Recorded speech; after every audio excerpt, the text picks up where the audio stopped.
So welcome everybody to another Behind the Theme. Today we will begin our series on the gods of Robert E. Howard's Conan the Barbarian. Today we will start with the gods of the Cimmerians, and that is Crom, also known as the Grim Grey God, the Lord of the Grey Mountain.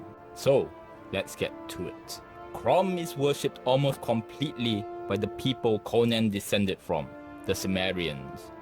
His symbol is the Grey Mound, as he is said to dwell on a great mountain called uninspiringly Mount Crom, or Ben Morg, the holiest place in Cimmerian culture.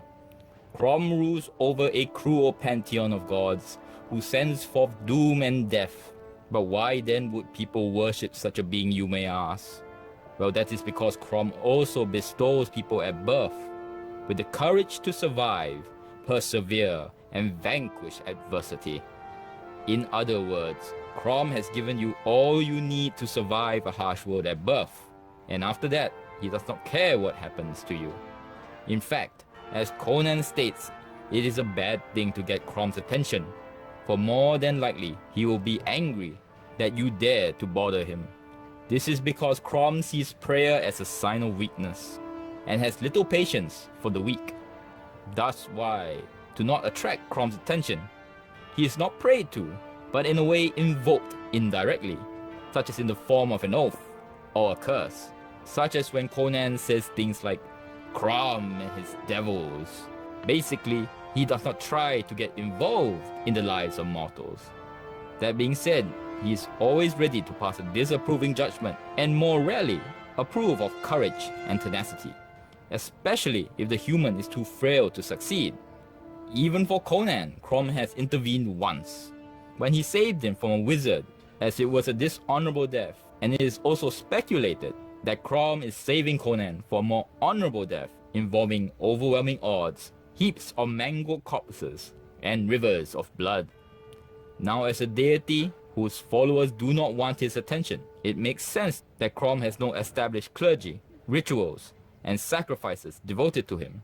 In a way, using the strength he granted anybody to take what they want from life and to kill their enemies is the kind of worship of Crom. He does not send avatars into the world or wish to share his divine power with mortal men. The only interaction most will have with Crom, as some claim, is that his voice can be heard in the harsh winter winds of Cimmeria. From a religious standpoint, this of course breeds a people who are more self-reliant, as Conan is the epitome of it. And the idea of, if you want something done, do it yourself. And if you wonder what Conan thinks of Crom, this is a quote from the barbarian himself. He dwells on a great mountain. What use to call to him? Little he cares if men live or die. Better to be silent than to call his attention to you. He will send you dooms, not fortune. He is grim and loveless, but at birth, he breathes power to strive and slay into a man's soul. What else shall man ask of the gods? So that is the god Crom from Conan the Barbarian. If you want more content like this, subscribe, comment, let me know what you think. Thank you very much. Till next word.